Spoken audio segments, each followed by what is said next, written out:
Bonjour, frères, mes sœurs, bonjour et bonne journée. Est-ce que l'oreille conduit le corps? Peut-être que vous pourrez répondre à cette question après ce partage. Je lis ceci dans notre lecture du jour. La lecture proposée est Hébreux, chapitre 10, versets 5 à 10. Toujours avec ce fil conducteur, le Fils vient. C'est pourquoi, en entrant dans le monde, Christ dit « Tu n'as voulu ni sacrifice, ni offrande, mais tu m'as formé un corps. » Ce verset est une citation du psaume 40, verset 6 ou 7, suivant nos traductions. Je vous donne cette traduction, peut-être que déjà quelque chose va frapper vos oreilles. Tu n'as voulu ni offrande, ni sacrifice, mais tu m'as ouvert l'oreille. Tu m'as formé un corps, nous dit l'auteur de l'Épître aux Hébreux, en citant ce psaume 40. Tu m'as formé un corps. Le Fils devient homme. Il s'incarne pour faire la volonté de Dieu et offrir mieux que les sacrifices et les holocaustes prescrits pourtant par la loi.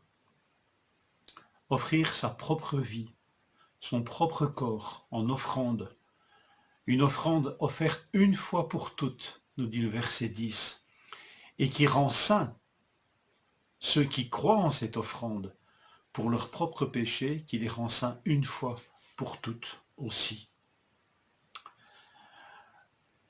Déjà une belle leçon, n'est-ce pas, qui devrait nous permettre d'adorer celui qui est notre Sauveur. Tu m'as formé un corps, et ce corps, il va jusqu'à l'offrir pour nous, pour nos propres péchés.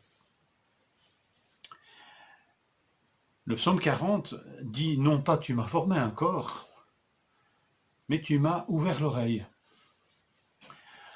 En fait, c'est dans l'Épître aux Hébreux la traduction grecque de l'Ancien Testament qui est utilisée, qui est citée. Et cette traduction en grec a traduit tu m'as ouvert l'oreille par tu m'as formé un corps.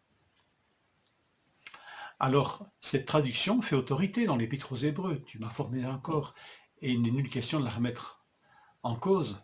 Il n'est nullement demandé de remettre cette traduction en cause. C'est une leçon qui nous parle de l'incarnation du Fils, bien sûr. Alors, comment concilier cette traduction de l'hébreu, ce texte hébreu, ce texte hébreu qui nous dit tu m'as ouvert l'oreille, avec cette idée de former un corps? Alors, on peut peut-être y voir une figure de style, où en fait une partie est utilisée pour désigner le tout.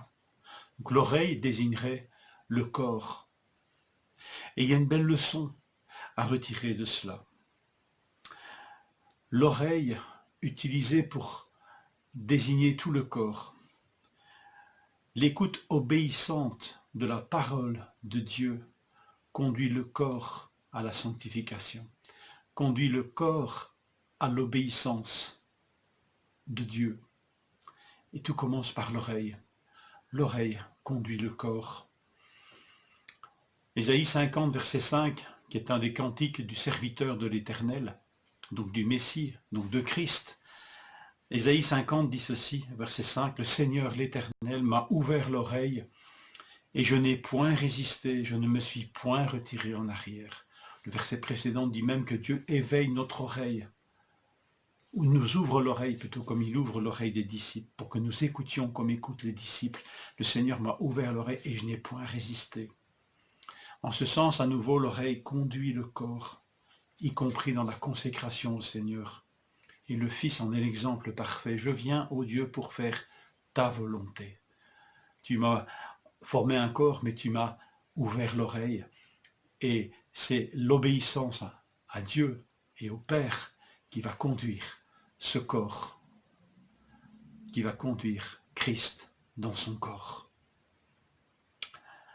Une autre leçon de ce « tu m'as ouvert l'oreille » peut être tirée de cette curieuse coutume rapportée dans le livre de l'Exode. Il était possible à un esclave qui était libéré de renoncer à cette liberté et de vouloir continuer à servir son maître. Et pour ce faire, on lui perçait l'oreille sur un montant en bois. Si l'esclave dit « j'aime mon maître », c'est dans Exode chapitre 21, verset 1 à 6, et je lis au verset 5, si l'esclave dit « j'aime mon maître, ma femme et mes enfants, je ne veux pas sortir libre », alors son maître le conduira devant Dieu et le fera approcher de la porte et du poteau, et son maître lui percera l'oreille avec un poinçon, et l'esclave sera toujours à son service, sera pour toujours à son service. Ouvrir l'oreille dans ce sens pourrait faire référence à cela. J'aime mon maître et je ne veux pas sortir libre. Quelle leçon! Ainsi le Fils entre dans ce monde, aimant son Père et étant à son service librement et renonçant à sa propre liberté pour servir son Père. Dans ce sens, nous pourrions dire, Seigneur, ouvre-nous l'oreille pour t'obéir et pour que notre corps te serve. Ouvre-nous l'oreille pour t'appartenir comme ton Fils bien-aimé. Seigneur, accorde-nous cette grâce. Ouvre-nous l'oreille. Alors, est-ce que vous êtes convaincus que l'oreille conduit le corps?